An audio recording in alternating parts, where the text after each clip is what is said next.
पान ईमानदारी का बीज। नूरपुर एक छोटा सा सरसब्जो शादाब गांव था, जहां लोग सादा जिंदगी गुजारते, जमीनों में काम करते और एक दूसरे की मदद करते थे। उन्हीं कच्चे रास्तों और हरे खेतों के दरमियान एक गरीब मगर गैरतमंद किसान अलीम चाचा का घर था। उनके बेटे राजिक को सब मेहनती और सच्चा लड़का कहते थे। अगरचे गुर्बत उनके घर का मुस्तकिल मेहमान थी, लेकिन इज्जत और दयानतदारी उनका असल सरमाया था। अलीम चाचा काफ़ी अरसे से बीमार थे। दवाइयों, इलाज और घर के खर्च का बोझ राजिक पर आन पड़ा था। वो सुबह सवेरे उठकर छोटे मोटे काम करता, जानवर चराता, कभी लकड़ियां काटकर बेचता, लेकिन पैसे फिर भी कम पड़ते। ऐसे में गांव के मशहूर आड़ती फ़कीर दीन ने अपनी दुकान के लिए एक मददगार की तलाश की।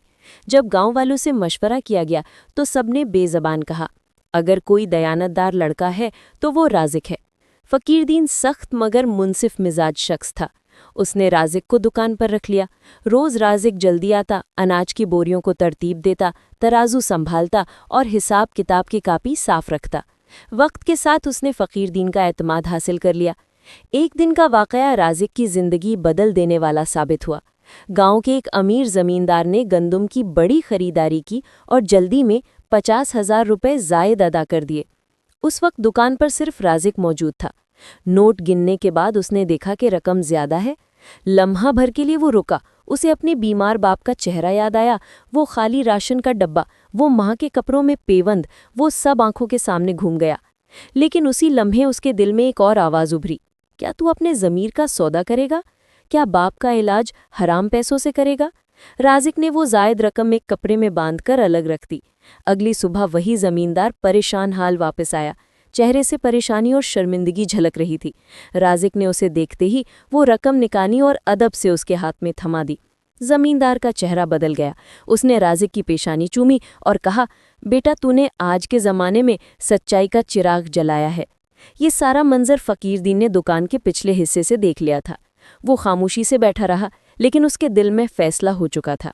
शाम को जब दुकान बंद होने को आई तो उसने राजिक को अपने पास बुलाया। उसे गौर से देखा, फिर मुस्कुरा कर कहा, बेटा मैं बरसों से इस कारोबार को संभालता आया हूँ। अब मेरे हाथ कांपने लगे हैं, आंखें धुंधला गई हैं, लेकिन आज तूने साबित कर दिया कि तू इस दुकान का सच्चा वारिस है। आज से ये आढ़त तेरी है। राजिक का दिल भर आया। वो फ़कीर दीन के कदमों में गिर गया, आंखों से आंसू जारी हो गए। उसने कहा, बाबा जी मैंने कुछ खास नहीं किया, सिर्फ सच का साथ दिया। माँ कहती है रिस्क कम हो तो कोई बात नहीं, बस हलाल होना चाहिए। नतीजा, राजिक की कहानी नूरपुर के हर दिल में जगह बना गई। लोग उसे सिर्फ आड़ती नहीं बल्कि दयानतदार राजिक के नाम से जानने लगे। उसकी ईमानदारी और कुर्बानी ने न सिर्फ उसे रिस्क दिया, बल्कि इज्जत, सुकून और वो एतमाद भी बख्शा जो दुनिया की किसी दौलत से नहीं खरीदा जा सकता। सबक, ईमानदारी वक्ती नुकसान दिखती है, लेकिन असल में वो ऐसी बीज होती है जो इज्जत, रिज़्क और सुकून की फसल बनकर लौटती है। और जो शख्स अपनी ख्वाहिश, लालच या आसानी की राह कुर्बान कर दे, कुदरत उसे ऐसा इनाम देती है जो हमेशा बाकी रहता है।